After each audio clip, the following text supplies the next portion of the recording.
Akkam jirtu fayyaa keessanii nagaa waaqayyoo bakka jirteetti isiniif haa ta'u.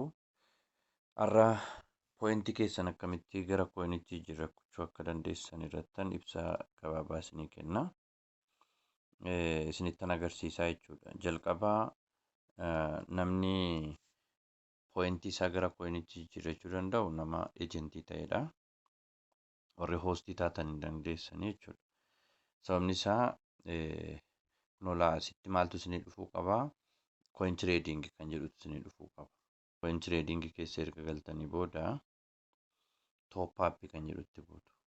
Top up akka tuttanii blockchain irratti baafachuu dandeessantu isinitti dhufa. API jira, USDT jira, USDC jira.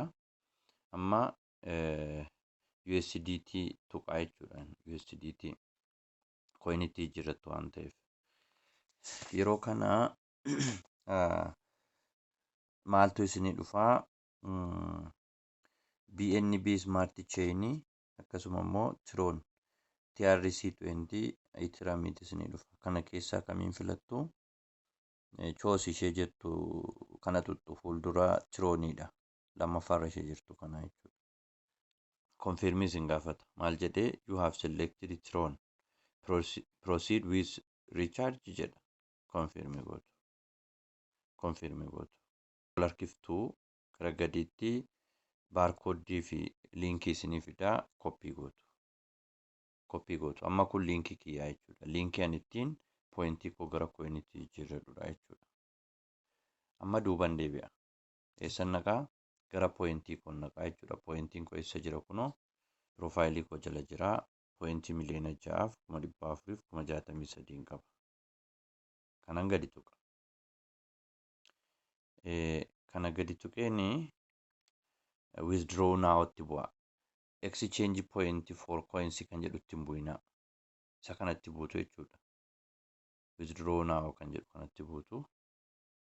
Withdraw now'tti yeroon bu'u ani amma fakkeenyaaf USDT irra durumaan kaadheen jira. Garuu isin immoo hin kaadne waan ta'eef isa isinitti agarsiisa. Isa isinitti agarsiisa.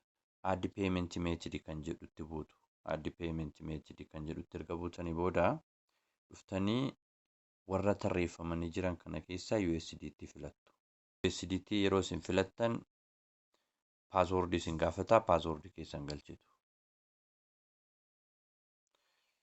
Isa booda bakki kun duwwaa ta'ee isin eega. Kontiraaktar iddoon jedhu kun duwwaa ta'ee isin eega. Isa koppii gootanii fiddan asitti peestii gootu gadi tuttanii jechuudha. Isa booda submit gootu. Checked isiniin jedhaa, check gootu.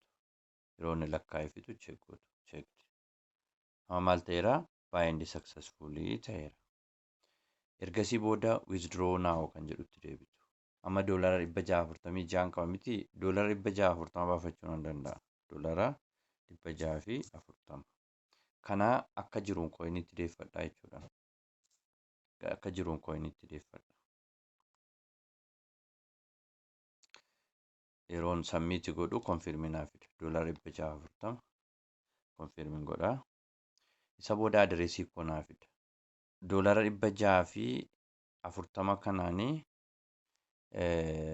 coinii miliyoona 6,242 kan inni argadhu jechuudha. Coin exchange jedha.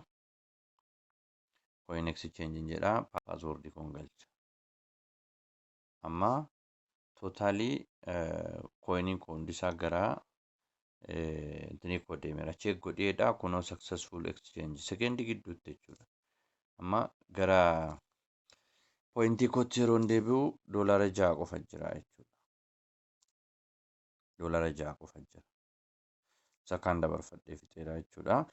Gara coin trading deemeen coiniin darbuusaa check godha. Coiniin kunoo darbee argitanii miliyoona 6,632 qaba.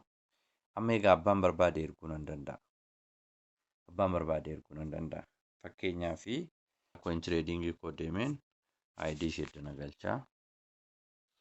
Asitti immoo baay'ina coiniin barreessa. Miliyoona 1,100 jedheen barreessaa jechuudha. Yeroo isin kana barreessitan fixxan namni sun ejentiidha yoo ta'e coin akkaawuntiidhaa fi ejent akkaawuntii jira. Egaa isheen ejentii waan taateef ejent akkaawuntii ishee irratti ergaa jechuudha. Tiraansferiitti bu'aa asitti. tiraansferiitti yeroon bu'u kana dura ergee fi beeka yoon ta'e asitti konfirmii qofa na gaafata. ID sana deebisee akkan barreessee konfirmii godhuu na gaafata. Amma damooziif kana dura ergeen beeka waan ta'eef kallattumaan gara ejent akkaawuntii isheetitti dabarsaa jechuudha konfirmii gaafan godhu. Deemeera jechuudha. Akka kanaan kooyinii tireed gochuu dandeenya. Nama barbaadeef kooyinii erguu dandeenya jechuudha. Fayyaa ta'a.